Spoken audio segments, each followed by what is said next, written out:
My family comes from a small town in Honduras. My grandparents moved to the capital eventually.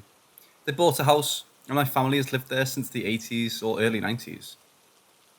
Well, I won't go into detail, but my grandmother used to play with Ouija boards, which is why I think this whole mess started.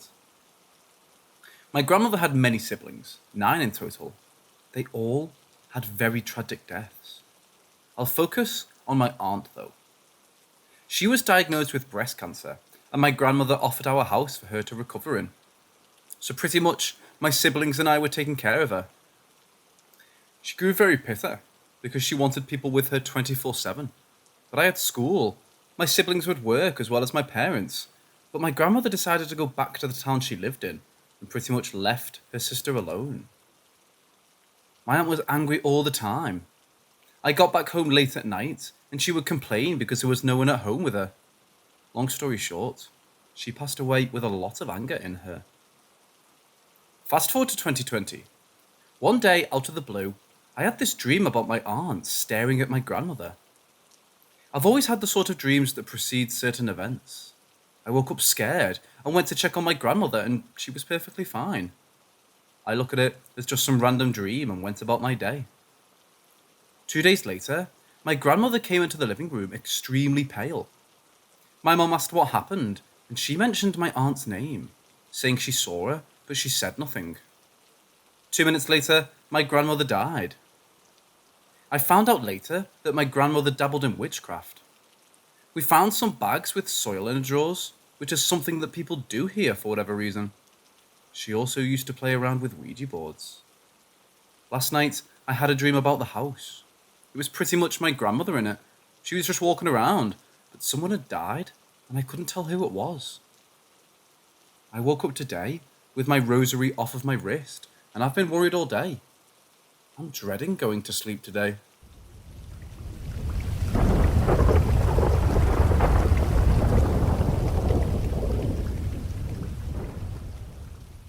During a very amicable and non-contentious divorce, I needed to buy a house for myself and my daughter. The old house was my ex-husband's prior to our marriage, so this was completely fair. He advised me that I should buy a condo because I'm horrible at yard work, but I was set on buying a house on the water. Any house. It was that important to me to be able to look out of my window at a body of water. I had a budget and knew it was going to be a stretch. Imagine my joy at finding a listing for a big Victorian house on a very pretty spot of land, on a lovely river. The dollars were a bit outside of my budget, but not way outside, and this property was owned by the bank. The terms were as is, as once I toured the house, I could rationalise why a big waterfront property could possibly be in my budget. This place was trashed. The people who lived in the house must have been crazy alcoholics. There were 3 bars in random places in the house, and the layout was designed by someone who had clearly never heard of Feng Shui. There were 5 bedrooms and 2 offices. Trust me when I say that now this is a 3-bedroom house with no offices, because no one wants to sleep in a closet-sized room. It was crazy. They also had walls up to prevent looking at the view property, which didn't make sense given the view is the only thing that the house had going for it. Everything in the house was also made of the cheapest contractor-grade material you could imagine. Cheap, ugly flooring, hideous kitchen, Motel 6 quality bathrooms. There were also some other weird features, like what looked like violent damage to the walls from punching, and also a pellet gun. It was a true hot mess, would need a full gutting. It was going to take years and all of my money to restore. It's not my sweet spot to oversee a construction project. So of course, I bought it. After 9 months on the market, the bank was in a hurry to close and get this toxic asset off their books.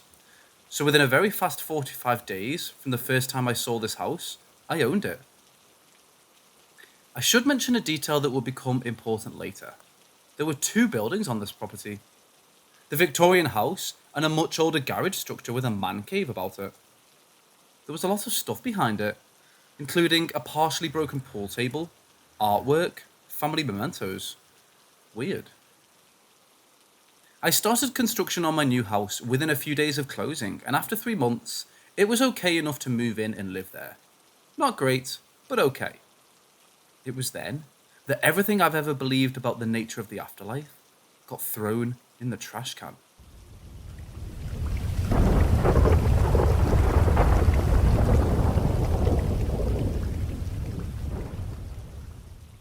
So I moved into my still a wreck house, but it now had 3 bedrooms and a more open floor plan. I put in nicer wood floors and also removed the obstruction from the view. There was an expensive beam I had to install to make sure the house didn't fall down. The kitchen was still hideous, which pained my heart. I'm not good at yard work. I'm good at cooking. Oh well, that was going to have to wait.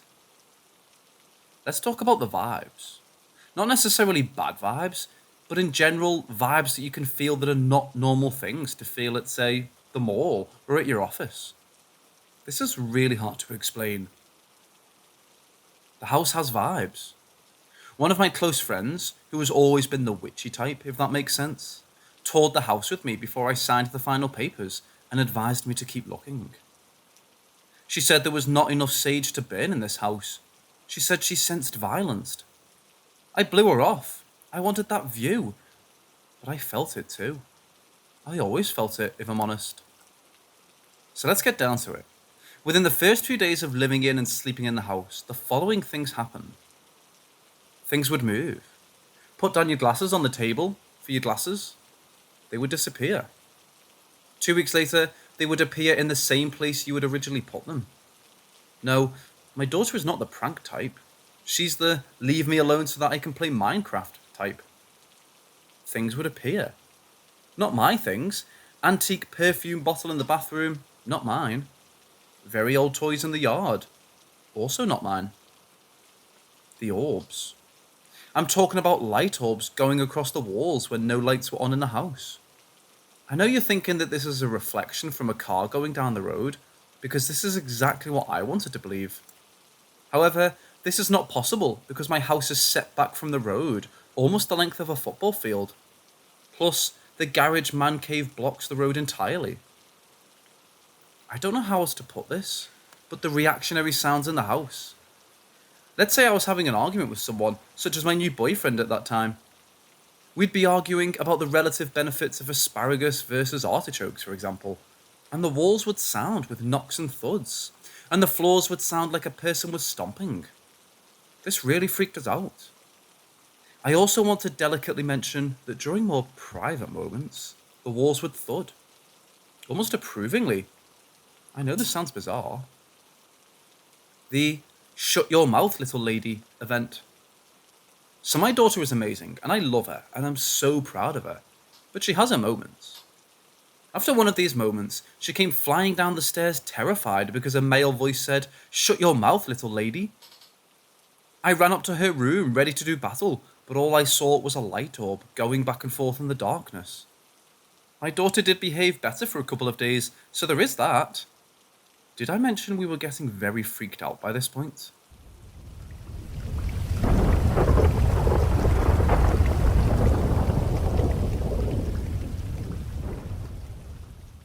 I also mentioned that I'm happier and more successful than I've ever been, including a fabulous daughter, amazing marriage, fantastic job, and also walking through some very deep personal trauma from my childhood. Lots of hard work. Ghost vibe and all of this. Supportive vibe. Yes, I do think this sounds so crazy.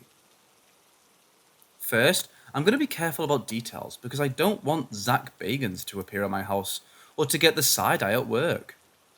All of these events occur over a 10-year time frame, so there was a slow roll to where we are today. Important fact. Most of the key information I've been able to gather has come from the sweet little old man next door, who has lived in his own house his entire life. Let's call him Fred. There is another neighbour on the other side of my house who is almost never there, and who's not a talkative sort. Let's call him George. So back to Fred. After he dropped the murder bomb on me, he asked me if I would like some fresh zucchini from his garden, which heck yes I did. Delicious.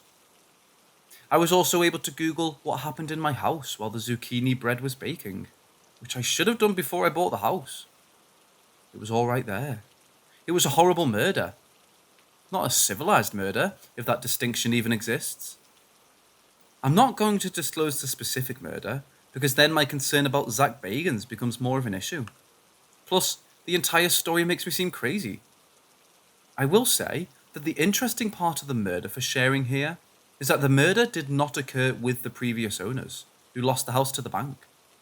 It happened before they owned the house. This information freaked me out more. What happened to the last owners? Why did they have so much alcohol? Why were the walls bashed and doors kicked in? Why did they obstruct the view? Why did they put so many rooms in the house? Why did they leave so much stuff behind? I also want to know why they put cement down the drains, disabled the dishwasher and jacuzzi tub, and a variety of other sabotage activities before they left. I may never know. Also important for later, Fred established a pattern of telling me information in a gradual fashion, resulting in a maximum drama. There is a Fred bomb coming up that's more disturbing than the murder, the tangible detail that causes people to shiver. The first couple of years in the house moved very quickly. And except for the strange noises, moving things, gifts, orbs, and more strange animal behaviour, everything was great. There's not been another shut your mouth little lady event. The vibe, however, continued to be strong. Visitors and my daughter reported feeling like someone was watching them. The ghost vibe, I think we all got used to it. It didn't seem harmful. The big events were still in our future. One beautiful summer day, I was sitting outside enjoying my view. Just love that view. Fred came over to see if I wanted some tomatoes from his garden, and we got to chatting.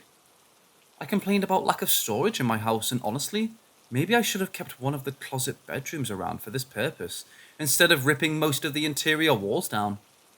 Fred was super confused by these complaints. Why don't you use your cellar more? It's plenty big. I don't have a cellar. No basement. Nothing like this.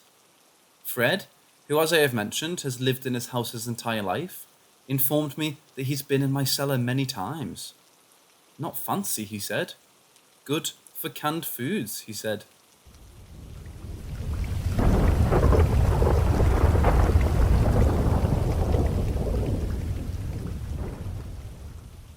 The key points I'll be covering are as follows.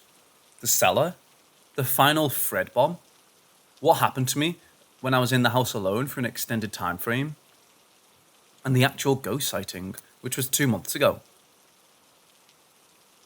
The cellar.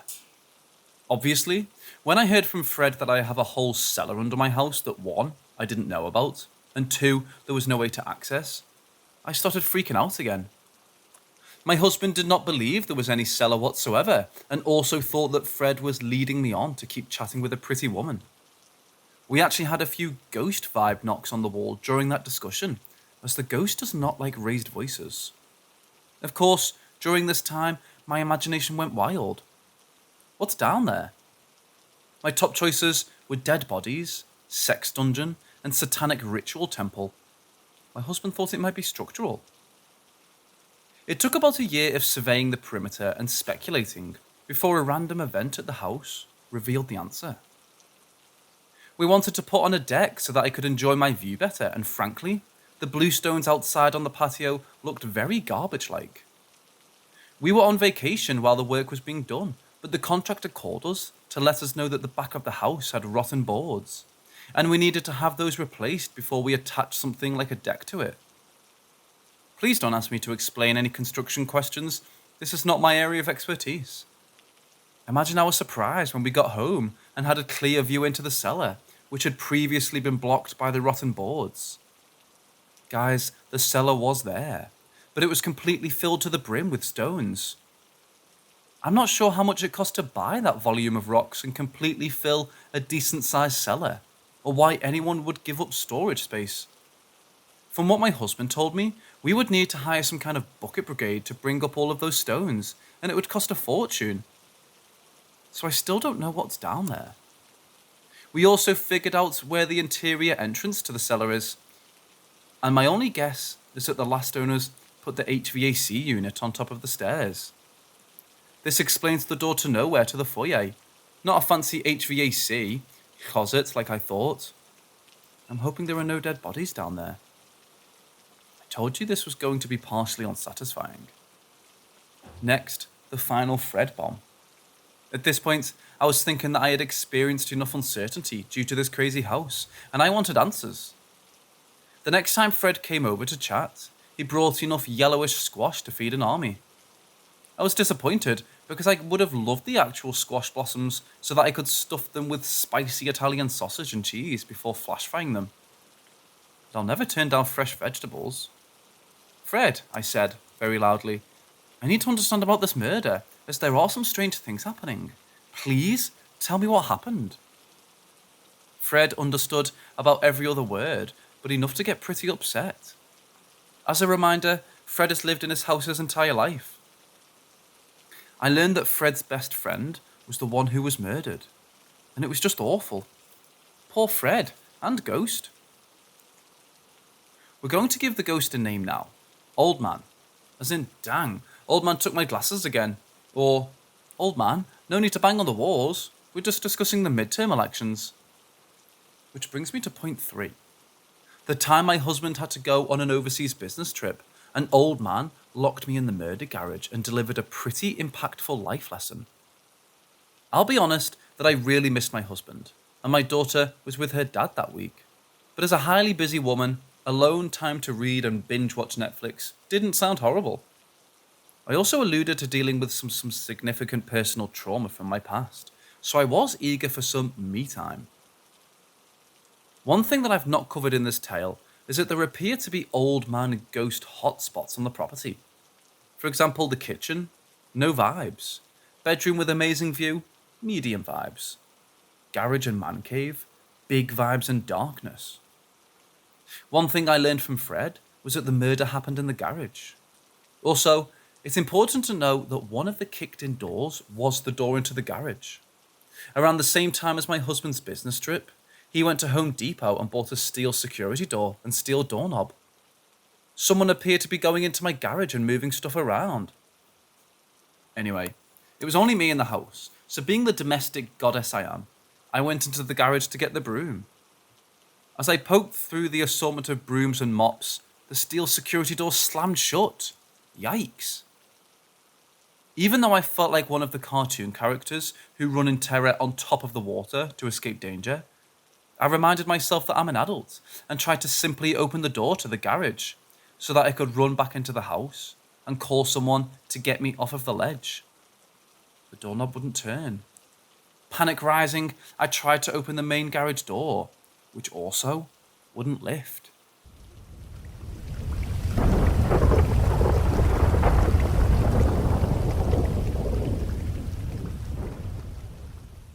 Of course, suddenly being trapped in the murder garage really freaked me out, and I thought my soul was about to escape my body through the scream coming out of my mouth.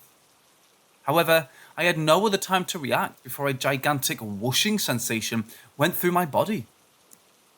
The next 5 minutes or so was a combination of 25% complete terror and 75% one of the best, most profound events of my life. Unfortunately, the 25% terror was first. After the initial whoosh through my body, I sensed rather than felt pain in my throat closing. I didn't feel actual pain, and I could breathe, so to say feel is not right. It was like remembering something that happened in the past, but it didn't happen to me in my past. There was a tactile sense of cloth where no cloth was there. There was an emotion of sadness and frustration, and then there was nothing at all negative. Although the garage was dark, I sensed light, and then I sensed words, but didn't hear them with my ears. You have to let go. You're free. You're good. You're free. The words or meaning of the words were directed at me, but I knew the words were not audible, but inside me, in my brain. And then I felt light, and I understood the message. The whoosh was gone, and I was standing there, still locked in the murder garage, brandishing my broom against more whooshing. I ran back to the steel security door and tore the steel security knob right off the door, twisting the metal in my hands like the Incredible Hulk. Then the door popped open, and I was free and standing in the mid-afternoon sunshine, twisted steel doorknob in hand. The knob is hidden behind some boxes in the garage, in case I need to look at it from time to time. After I was able to breathe again, my brain began stabilizing for thought capabilities. The sense of relief was massive, and my world changed in that instant. Shifting to speculation and not facts. This is important. I've mentioned that I was dealing with some deep personal trauma, and of course, I did all of those things people do to move on from tragedy, none of which worked for me, nor which I allowed to work. Until that day. Imagine a boat dragging crab pots, garbage, and a mass of broken things, slowing all forward movement, impeding navigation, and in general, making things uglier. That was me. I couldn't advance. I couldn't free myself. I was pretty sad on a typical day and was not able to feel joy deeply or appreciate the view. That all stopped, like the whoosh in my body reset my brain, heart, and spirit with a bolt of lightning. I walked out of the murder garage different than I walked in. Here's another fact. Old man was a good person who lived a good life. Those were the facts of his life. I have no idea what any of this means. Maybe the whoosh was not old man at all. I do know that I'm neither large nor strong, not someone to be twisting steel with my bare hands. And I do know that I'm very happy living in my house and looking at my view. I feel joy daily. I also feel brave and new, like the world is filled with possibilities I didn't understand or consider. But I want to. I still don't understand about the cellar or what went on with the previous owners, nor do I think I'll ever have that information. Like I said, this is only a partially satisfying story.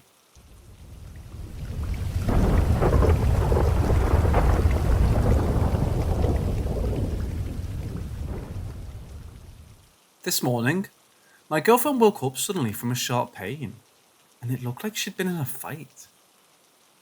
Earlier, at around 3:20 a.m., my girlfriend suddenly woke up to her jolting up and spazzing out. I sat up after being hit by her, as she got up to find her holding the side of her head. She told me it felt like a sharp, aching pain and was convinced it was a headache. This worried me because I'm a hypochondriac and thought it could be anything from migraines, which she suffers from on occasion, or a full-blown seizure. As she rubs her head, she notices a large, deep scratch where her head hurts. It goes from her eyebrow all the way to her hairline. The scratch seems fresh. It was red, bleeding, inflamed, you know the deal. We then notice the same thin, razor-like scratch on her hand, from her thumb to her wrist. The line has a skip a quarter way through, like when you cut something very quickly and it bounces off.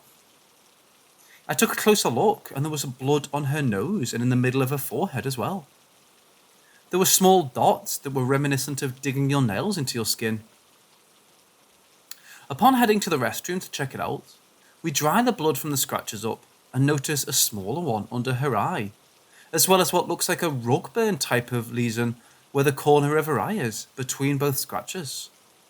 A few smaller marks are nearby. We check for other scratches and find none. We checked our nails for blood. There was none. Her nails were dull, soft and short. I cannot see how her nails would scratch anything. My nails were long, but I was not in the position to scratch her at night. I was on the opposite side of the bed and had both hands under her and my pillow. She wore rings to bed, but after checking, the rings had no way of scratching her. She didn't move all night either, as we were cuddling. I'm also a very light sleeper and wake up from the smallest movements. I usually stay up much later than her on most nights, laid in bed beside her, and so I know her sleeping patterns very well. She doesn't scratch in her sleep and has no history of any skin-related medical issues. I have eczema myself and am familiar with lesions caused by nails and dermomedical issues.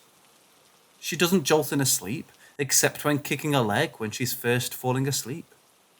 She couldn't have jolted and scratched herself, nor did I feel anything like that happening. We checked the bed, and there was nothing sharp.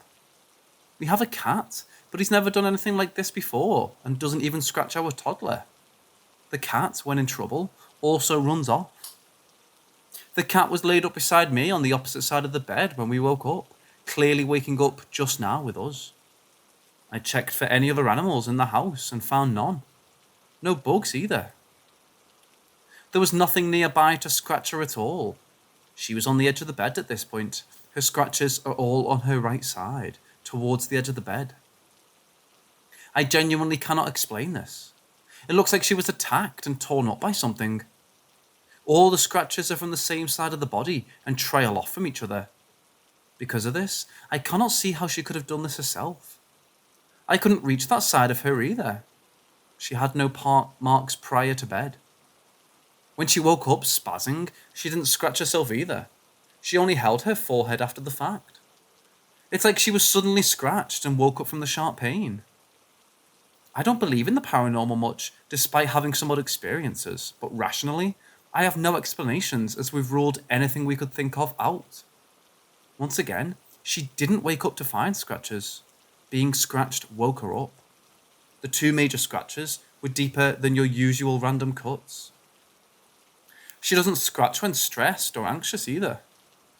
Her coping mechanisms are well known due to her mental illnesses. Needless to say, we switched spots on the bed, and I slept on the edge.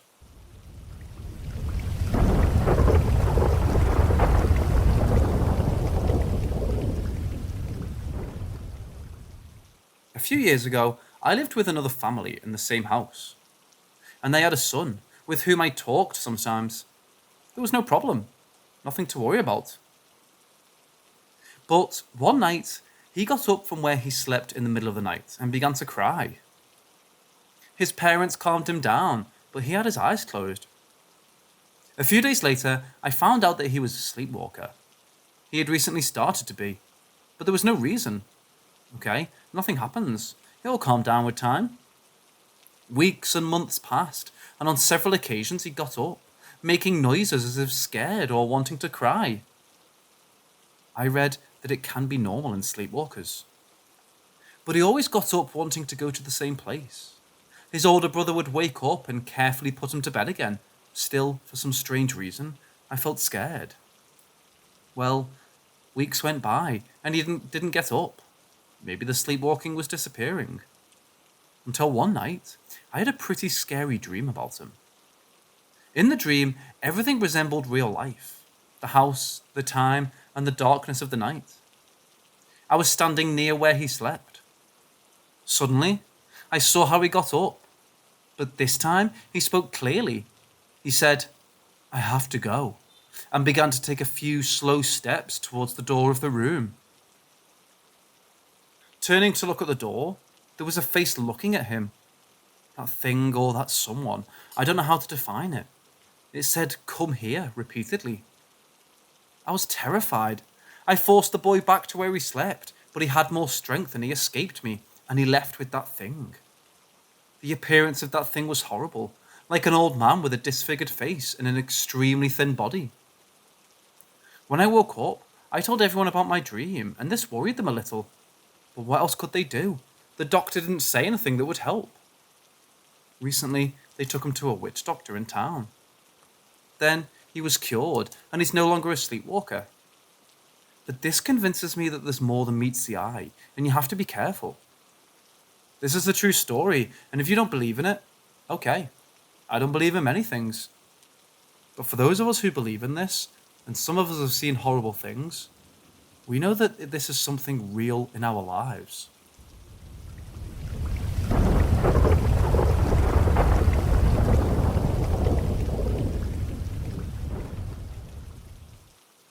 The house was never used as someone's family home. It was always rented out. If you go through it, you can find the oldest shit of guests that have stayed.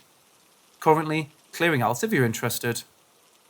Anyways, weird shit has occurred. First instance, when I moved in and woke up in the morning, there was a scratching sound in my room, but the moment I woke up, it stopped. I thought it was rats or some kind of rodent, but I checked carefully, and all I found was spiders and roaches. Second instance, my friend stayed over and in the morning, there was a loud bang like someone shut my bathroom door. But I don't have neighbours nor roommates, nor windows in every room. Third instance, I'm dumb, okay? 23-year-old woman with a brain of a 5-year-old. So the dumbass I am thinks that maybe there could be holes in the wall, like maybe something hit something, you know? I knocked along the wall, and mind, it was 12 a.m. I got a clear knock back. I never snapped out of my trance so quickly. Fourth instance, went upstairs to the laundry. Super warm and uncomfortable to be there. I did my laundry because I can't avoid it. I went downstairs and lo and behold, some lady said some inaudible stuff in my ear. It was Japanese. However, because I was so shocked, I didn't even remember what she told me. I just bolted out. I was alone. Fifth instance, this morning, maybe 5 or 6 a.m., it was sunrise already, and I was woken up by someone non-stop banging on my window. It came from outside. There was no shadow. Now, I'm a skeptical person, and I'm unsure what to think of it. Maybe someone has a plausible explanation.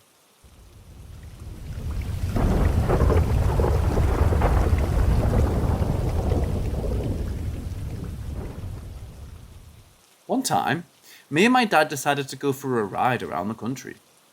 We live in a rural area and would ride around a few blocks 2 or 3 times a week to check out wildlife and stuff.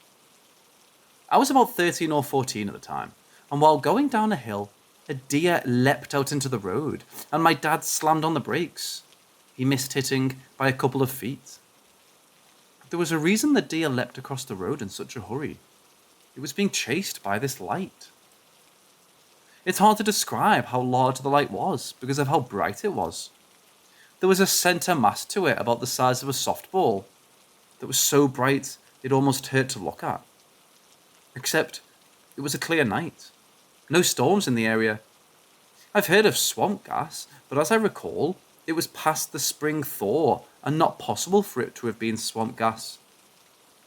Whatever the light was, it was guided as it was chasing the deer.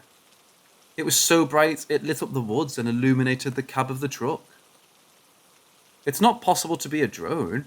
This was before drones, and it was too large of a light to be a flashlight or anything that could have been tied to a deer. A drone could not have flown through the thick woods without hitting something, and no human could pilot one through thick, brush-filled forest at that speed. No drone could have a light source that bright without being a very large drone, which would not have even fit through the trees. It wasn't a vehicle or anything of that sort.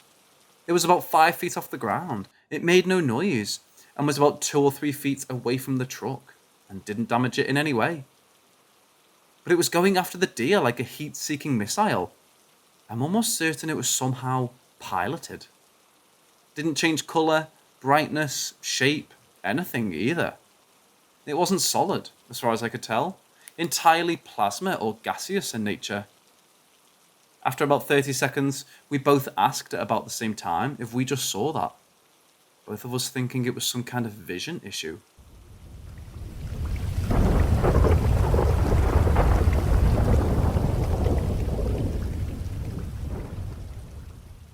On the 6th of December 2019, my father suddenly passed away. It was a shock and surprise to everybody because it really happened suddenly and no one would ever expect that it would be his turn in the family. I remember it was Friday. Day passed and at night on 8th of December I woke up, hearing weird clicking noises in the other room. At first, I thought it's my mother's clock as she has one, and sometimes at day it's a bit louder as it has some radio installed in it. Despite the fact I've decided to wake up and find out for myself if it's really a clock, I was wrong.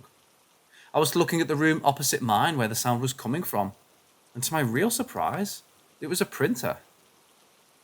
Now, believe me or not, never ever since this printer behaved in such a weird manner.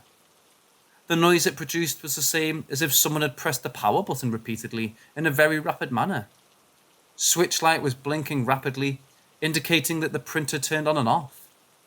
I tried shutting down the printer and turning it back on, and it started acting the same way until it stopped. At the same time, the small light lamp in the room was changing its brightness. Once it was very bright, and then the light was diminishing. After a while, electricity in our house went down, and to my surprise, it went down on the whole street. Considering everything written above, I'm hardly believing it was just an electricity error. Printer only behaved like that once and never again, the day after my father's death. He was living somewhere else for the last 3.5 years, as he was divorced with my mother. I can't find any scientific explanation for this, and whenever I think about it, or as I'm writing about it now, I feel shivers coming down my spine.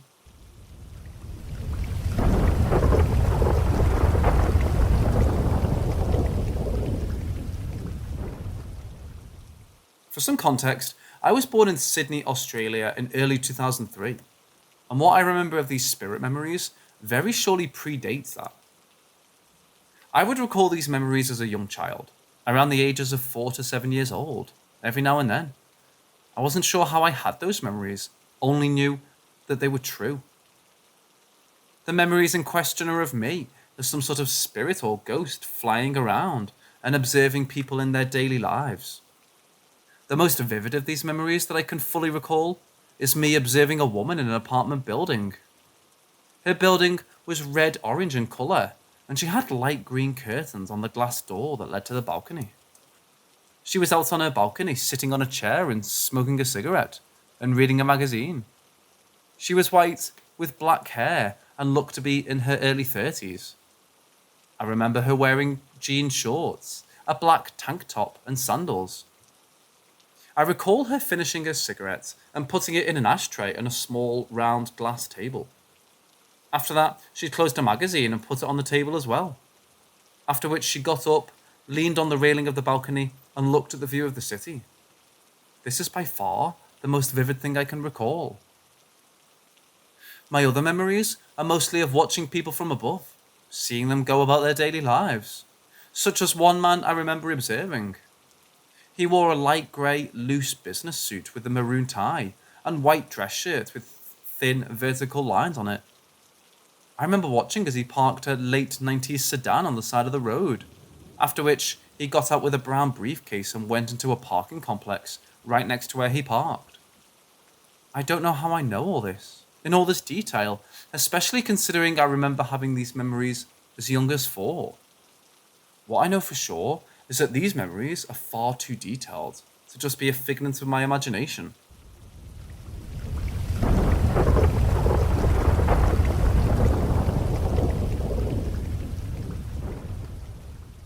Firstly, when I was a kid, I was very receptive to energy. Like, very. I often felt when something was off in my house. Sometimes things would go very cold and grey out of nowhere. Maybe it was my mum, as she was very unhappy during my childhood, though it was only my house. Sometimes I'd just cry out of nowhere, and my mum would ask me what was wrong, and I'd reply, I don't know. Other days, I'd just feel shivers down my spine as if there was someone there, and that made me develop a terror to the dark that lasted until I was a teenager. Nowadays, I sometimes feel like that, but I don't know if it's just purely my mind. Once, I saw a ghost at my house. My mum was sleeping in her room, and I woke up in the middle of the night and sat on my bed, trying to focus my sight. I was about 8 years old when I looked at the wardrobe, and there she was. She was standing in front of my wardrobe, just casually looking at me. She looked exactly like my mum, physically. She was even holding the clothes basket. I was terrified, like my whole body went cold, but I wasn't going to just freeze like every time it got dark. So I looked at her and said, Mum? She didn't even reply. She just looked at me, as if I wasn't doing anything. I could even see her chest going up and down slowly. I asked one more time, and I didn't get a reply either, so I went back into my bed and put my face on the bed. My heart was pounding so fast that I thought that she would hear it. I kept telling myself, fall asleep, fall asleep. And nowadays, I can still remember clearly how terrified I was. Also, I'm 1,000% sure she wasn't my mum, as my mum has never been a sleepwalker, and she was also fully dressed in normal clothes. I felt like it was as if someone had taken a copy of her image at a random moment and put it on his or herself. Another time, I think I got possessed. I don't really know about the topic, but I've always been a light sleepwalker, same with my brothers. But it's never gone further than mumbling, speaking, or maybe standing on my bed and going back to sleep. An important detail is that I never ever remember when I'm doing it, and it's other people that tell me. However, this time, it was very different from anything I'd ever experienced before. It was as if I wasn't actively participating, I was just passively watching everything happening. My body got out of bed in the middle of the night, turned on the security system of the house, unlocked the security door, went downstairs, opened the door of my house, leaving all the lights turned on, got out, and everything just went black. And just right after that, I woke up, in my bed as if it had been a dream. But what woke me was the yell of my mum, who left the door of the house open. Sometimes I predict the future too. I sometimes have impulsive feelings, like I have certainty of things just out of nowhere.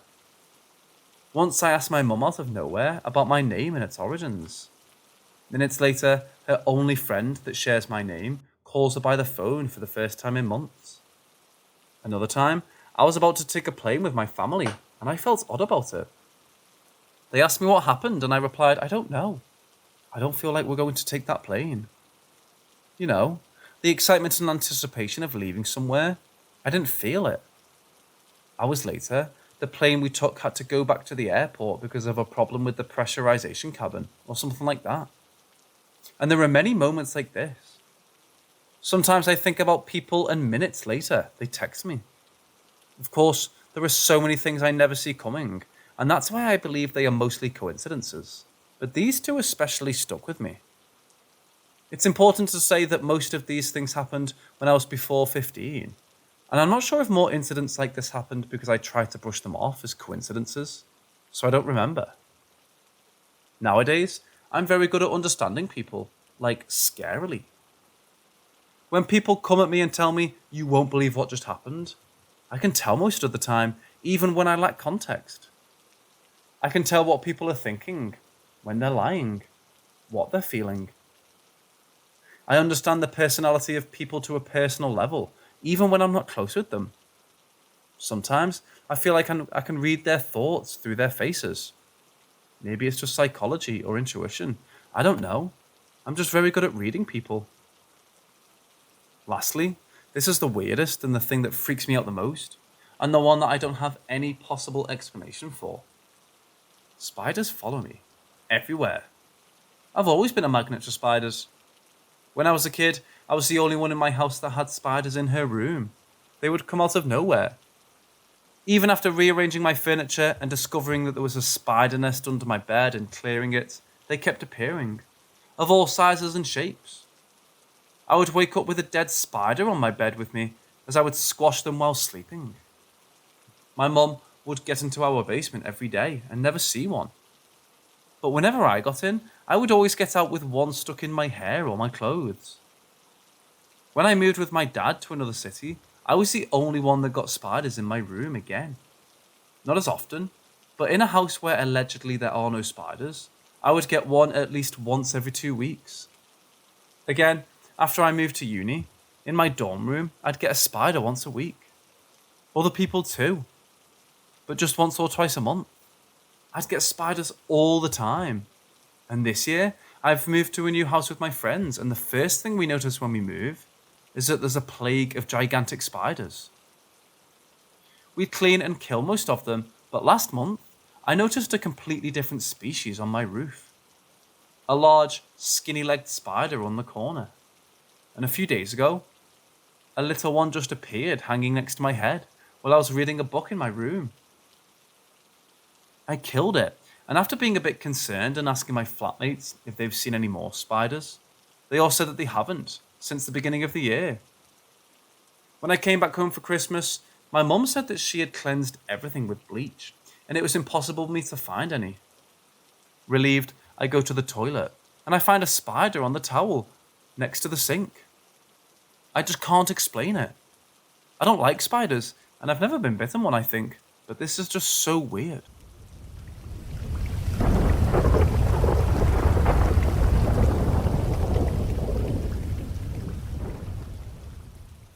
I've been reading a fair amount of stories relating to doppelgangers and look-alike beings. It brought out an old memory I have from my late teens or early 20s. When I was younger, my parents always took us on a mini vacation to the ocean. My mom had a friend that owned a cabin a couple miles up to the mouth of the river that fed to the sea. This cabin was a good 2.5 to 3 hours from my home. On this particular trip, I decided to stay home. I gave the excuse that I had work and couldn't miss it.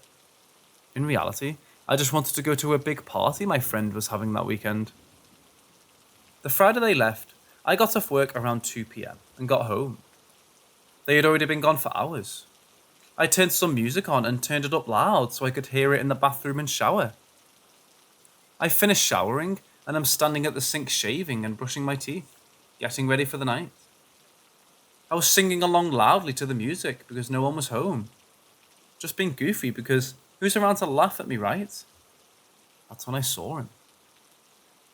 My little brother, who was about 17 or 18 at the time, walked right by the bedroom door.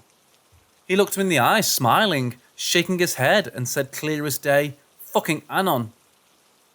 I look over asking, "Dude, what are you doing at home?" I felt a little embarrassed he was still home and had witnessed me singing to the music, so I was laughing with him. He never answered me. He just kept walking towards his bedroom. I called out for him again and started walking out of the bathroom trying to follow him. He partially opened his bedroom door, slipped in, and shut the door behind him. So I go to his door and open it. Nothing. No one there. I can call out his name and he never responds. Now, I start thinking this is weird. I committed looking throughout the entire house calling for him, only getting silence in return. I called my parents after searching the house to see if my little brother went with them or stayed home and was messing with me. My parents got real serious and said my brother was with them at the cabin, sitting next to them playing a board game. There was no way. I saw him. I heard him. I looked him in his eyes. He walked the same posture, sounded the same, and dressed the same as always. I know what I saw. Sure enough, when they returned, he was with them. The next story might not be as scary to others, but it freaked me out. Again, I know my little brother and I know what I saw. I've never had an experience like that before or after that incident. Seeing someone who looked, acted, and dressed like my brother. Talking to me. Sounding exactly like him and even going to his room. The only oddity about all of this was although he was walking with the same posture, he was taking large steps. As if he was in a hurry to get to his room and then slipping into his room. He also didn't open the door completely to go in. Maybe only halfway, and then slipped in between the wall and the door.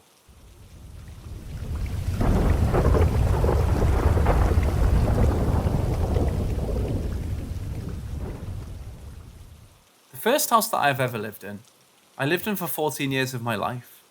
From birth to 14, I would see a lot of weird things.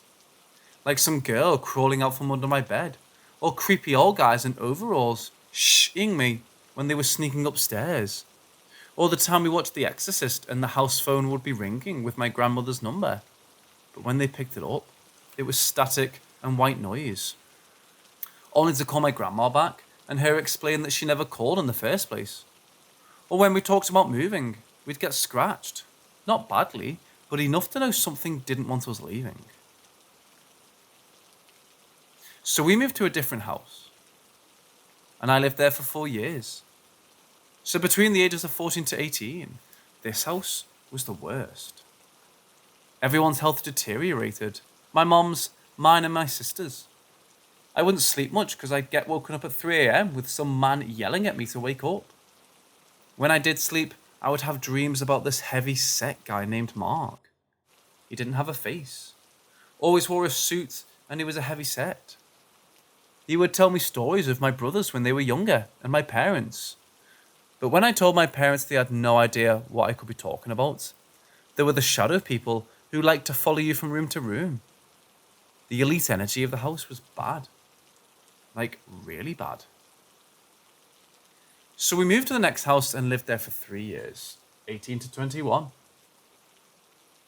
My sister and I have always shared a room, even when we have separate rooms. I had noticed during the nights I would wake up and look at our door, and it looked like a woman peering into our room, except you could only see the outline of her. So I started sleeping facing the wall with my back turned to the door. It didn't creep me out, just weirded me out, you know? Anyway, my sister was going out with her friend, and while she was getting dressed, she randomly said, "Sometimes I think a woman peers in here at night. That's why I sleep facing away from the door." I went white. I physically felt the blood drain from my face. I didn't tell anyone in my house about it because I thought I may be hallucinating. To have someone verify what you've been experienced without having to bring up it's insane. So naturally, we ran down the steps to tell my mom, who was talking to my brother. And my mom said she's been seeing it too, and then it felt like her mother checking on us. Then we got into talking about Mark. Heavy set, in a suit, no face mark. My brother asked who he was, and I explained that he used to come to me in my dreams and tell me about mum and dad, and you and your other brothers. But mum and dad don't know a Mark, apparently, so I don't know. My brother, without hesitation, goes, "You sound like you just described Mark from the other trailer park." My mum then goes, "Yeah, I don't want to tell her and freak her out." After we moved from that house, we lived in an apartment and then moved back to a house. But I'll tell you about those experiences some other time. I just think maybe it's not the place that I've lived in that are haunted. Maybe it's just my family.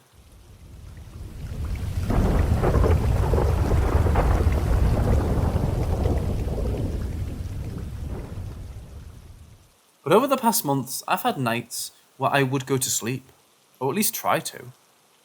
And I remember two of these nights like it just happened.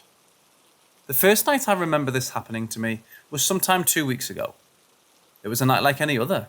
I was staying up a little late to play video games, and I went to bed around midnight. I went to bed, watched some YouTube, and then tried to fall asleep, but I experienced the weirdest, most unforgettable feeling I've ever felt. It was as if I'd been paralyzed. I couldn't move a muscle or even open my eyes. I could only breathe. Although I remember breathing was hard as I laid on my side on my left arm and was in an uncomfortable position. Next thing I remember is someone at my computer, furiously clicking on my mouse and keyboard as if someone was looking through it. This went on for about 5 minutes before it stopped. I woke up a little after the clicking had stopped, and I remember clearly looking around my room and seeing nothing out of the ordinary. I looked at my phone and saw that the time was about 15 minutes after I had stopped watching YouTube. I wasn't really scared at this point, but more weirded out by this experience. So I checked on my computer right after, and it was all normal. After I checked on my computer, I thought nothing of it and went to bed and slept as normal. I told my parents the next day, and we agreed it was probably just a weird dream. But the scary thing is that it happened again last week. Although this time it wasn't my computer making the noises, but rather the sound of someone walking around my room and looking through my closet, and other things in my room. Is this just a coincidence, or just a dream? Or should I be worried?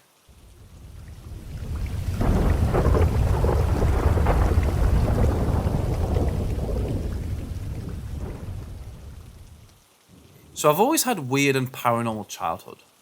The incident I'm going to tell you about was probably the beginning of it all, and was something that I've never been able to forget. My family used to live in a cute double wide when I was 4. I was pretty young, so I really don't remember anything from the house, except for the weird things that would happen at night. I might have 2 older siblings, through my dad, and they came every summer and stayed with us for a couple of weeks. We would always be up late and we would play those really simple joystick video games that plugged directly into the TV. My mum would wake us to go to bed before 12 a.m, so my sister and I went into my bedroom and my brother slept on the couch. I had bunk beds in my room, so my sister would sleep on the top and I would sleep on the bottom. It didn't start with me waking up in the air. It started with me waking up exactly at 4 a.m. every single night, on the dot. I had a digital alarm clock on the dresser beside my bed. I was always a kid who woke up at like 7:15 to 7:30 every single day. So when I started waking up in the dark at 4 a.m., it was weird. I remember waking my mum up a few times about it, and she basically just brushed it off and told me to go back to sleep. So I did. And this went on for a while, every day. There was a bit of time that had passed, and then one night I woke up at 3 a.m. instead. Kind of weird that it wasn't 4 a.m., but again I brushed it off and went to sleep. Then I woke up in a cold sweat, and it was like as soon as I woke up, my back hit the bed as if I was never even touching the bed. The bed bounced as if I literally just jumped onto my bed. Again, I have bunk beds, so jumping onto the bottom bunk was a little bit harder. I was out of breath and my blanket was completely off the bed on the ground. And then I looked at the effing clock. It was 4 a.m. This same thing happened to me for months, but I only woke up feeling like I was floating like once every couple of weeks. I still woke up at 4 a.m. every night though. Anyways, I guess I'm looking for some type of explanation on it. I still have no clue what was happening then, and this seems like the best place to post this experience. Has anyone ever experienced this?